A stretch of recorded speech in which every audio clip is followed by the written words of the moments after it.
यदि हम महाभारत का विषय देखेंगे, अगर महाभारत में पहुंचे थोड़ी देर, तो वहां दो ही बातें दिखाई देती हैं, एक तरफ धर्म और एक तरफ अधर्म, एक तरफ छीनने की वृत्ति और एक तरफ संतुष्टि।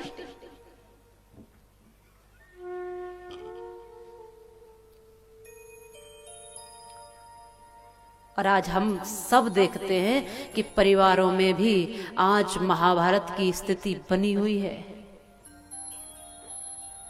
भाई भाई का मुख देखना पसंद नहीं करता, पिता पुत्र का मुख देखना स्वीकार नहीं कर रहा। सीने पे 100 बार सहे जब दुश्मन की तलवार उठी, पर हिम्मत तो उस दिन टूट गई जब आंगन में दीवार उठी। अरे आंगन में ही दीवार खींच रहे हैं लोग, भाई भाई का मुख नहीं दिख जाए भाई को, इसलिए लंबी सी दीवार लगाओ, बीच आंगन में दीवार खड़ी कर दी, मैं तेरा मुख नहीं देखूंगा। क्यों क्यों महाभारत की स्थिति दोबारा लेकर आ रहे हो? क्यों घरों में ये महाभारत है? अरे घरों में हो तो रामायण होनी चाहिए। कैसा ऐसा भाव होना चाहिए रामायण के जैसा, जैसे एक तरफ भरत है और एक तरफ भगवान राम है। भरत भी कहते हैं, हे प्रभु राम, ये राज्य मेरा नहीं है, इदन्न ममा, ये मेरा नहीं है, ये ले जाइए, ये आप ही का है, ये आप ही संभालो। और राम भी उधर से कहते हैं, हे भाई भरत, ये राज्य मेरा भी नहीं है, ये तुम्हारा है, ये तुम ही संभालो, ये मेरा नहीं है, इदन्न ममा। दोनों ओर से यही भावना, ये इदन्न ममा, ये मेरा नहीं है, ये मेरा नहीं है, ये तुम्हारा है, एक दूसरे को देने की भावना है। अरे थोड़ा बहुत बड़े भाई पर चला गया या थोड़ा छोटे पर चला गया, क्या आफत आ गई? लेकर क्या जाओगे? जिस मेड़ पर, एक छोटे से छोटे खेत की मेड़ पर एक दूसरे का सर फोड़ रहे हो, लेकर तुम भी वो नहीं जाओगे, लेकिन ऐसा बीज बो जाओगे जो तुम्हारी संतानों को भी समाप्त कर देगा। अरे बचपन में भी तो झगड़ते थे, लड़ते थे, लेकिन थोड़ी देर बाद फिर एक दूसरे के गले लगते थे। अब ऐसा बड़ा होना क्या अच्छा है जो सदैव के लिए एक दूसरे से बातें बंद कर दिया करते हैं लोग? फिर तो बच्चे ही अच्छे हैं, कम से कम उनके मन में सरलता तो है, किसी के प्रति द्वेष की भावना तो नहीं है। हम लगातार घरों में गीता जी पढ़ते हैं, घरों में रामायण की चौपाइयां पढ़ते हैं, पर उन पर अमल न करने के कारण ही ये स्थिति बनती है। एक व्यक्ति ट्रेन में मिले, वो कहते हैं कि मैं दोनों समय रामायण की चौपाई पढ़ता हूं, और वो पढ़ने भी लगे, बड़े प्रसन्न हुए। हमने कहा भाई ये तो बहुत अच्छी बात है।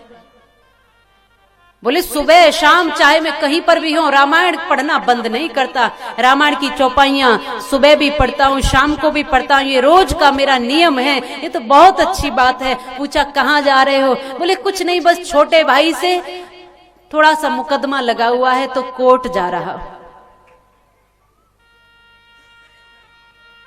रामायण की चौपाइयां पढ़ते पढ़ते उम्र चली गई और तुम्हें एक लाइन समझ में नहीं आई, भरत के जैसा भाव समझ में नहीं आया, राम जी के जैसा भाव समझ में नहीं आया, पूरी राम कथा रट डाली, पूरी राम कथा पढ़ डाली, पर अभी तक ये नहीं समझे कि कोर्ट कचहरी के चक्कर भाई के साथ लगाना अच्छी बात है। सर फोड़ना एक दूसरे के लिए, अपने ही भाई के साथ, अपनों के ही साथ, अपने ही लोगों के साथ।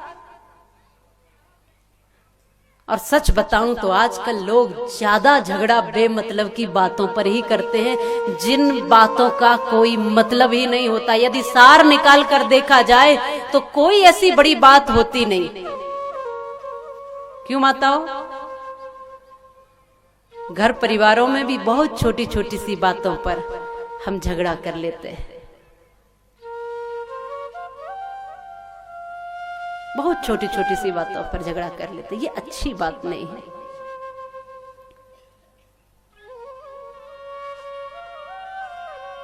दो लोग कोर्ट में पहुंचे तो मजिस्ट्रेट ने पूछा कि झगड़ा किस बात पर हुआ था, बात क्या थी? सर फूटा हुआ, दोनों के सर पर पट्टी बंधी है, कोर्ट तक मुकदमा पहुंच गया। पूछा बात क्या हुई थी? तो उनमें से एक व्यक्ति बोलने लगा कि हम दोनों मित्र हैं आपस में।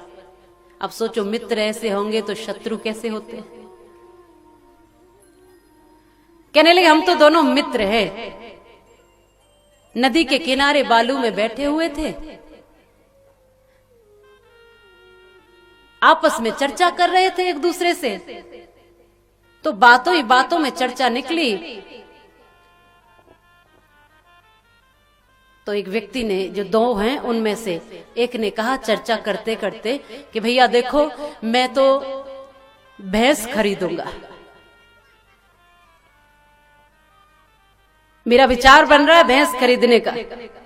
तो तुरंत दूसरे ने कहा कि देखो भैंस मत खरीदना, क्योंकि मैं खेत खरीदने वाला हूं, और यदि तुम्हारी भैंस मेरे खेत में घुस गई, मेरी फसल बर्बाद कर दी, मेरा नुकसान कर दिया, तो तुम्हारी भैंस को जिंदा नहीं छोड़ूंगा, मार दूंगा यहीं खेत में।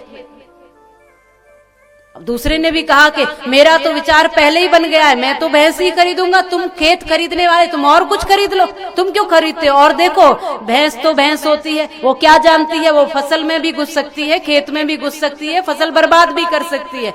इसलिए कहता हूं कि तुम और कुछ खरीद लो, मैं तो भैंस ही खरीदूंगा, और यदि कुछ भी हुआ मेरी भैंस को तो तुम्हारी फसल में आग लगा दूंगा, पूरे खेत को जला के बर्बाद कर दूंगा। अब दोनों में वाद विवाद बड़ी और झगड़ा बढ़ता गया। तो वहीं बालू में बैठे बैठे जो खेत खरीदने वाला है, उसने एक लंबी सी लाइन खींची और कहा कि देख, ये मेरा खेत है, यहां से इधर इधर पूरा, अब इसमें तू अपनी भैंस घुसा के दिखा। अब ये कौन सा कम था, इसने भी एक लंबी सी लाइन इसके लाइन के बीच से उसके खेत में खींच दी। बोले ये रही भैंस और तेरे खेत में घुस गई, अब तू कुछ करके दिखा।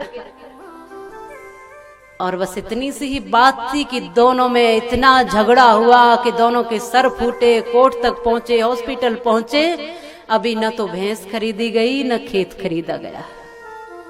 हुआ कुछ नहीं था कुछ नहीं। बातों ही बातों में हम इतना विवाद कर लेते हैं।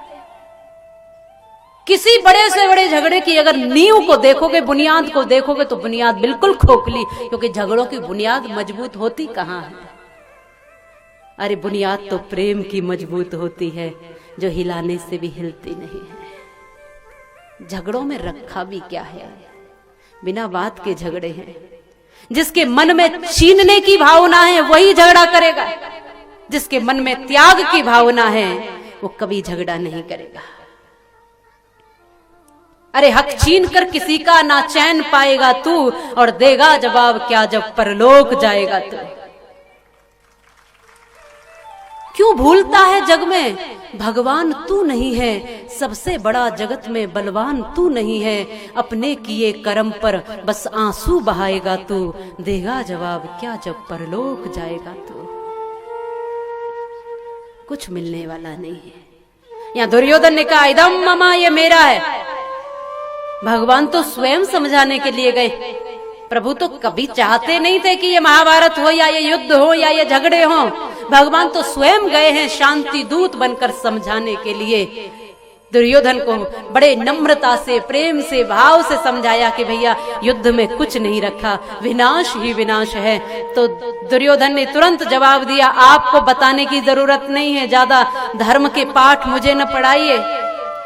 हे केशव, ज्यादा ज्ञान की बात मुझे न बताइए। मैं जानता हूं धर्म क्या है, अधर्म क्या है, न्याय क्या है, अन्याय क्या है, अच्छा क्या है, बुरा क्या है, सब जानता हूं मैं।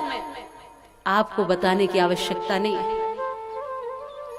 स्वयं द्वारिकाधीश भगवान श्री कृष्ण समझाने के लिए गए, लेकिन दुर्योधन को कोई बात समझ में नहीं आई, क्योंकि जिसके मन में छीनने की भावना है, लोभ है, उसके मन में कोई बात और बैठ ही नहीं सकती है, कितना भी समझाओ।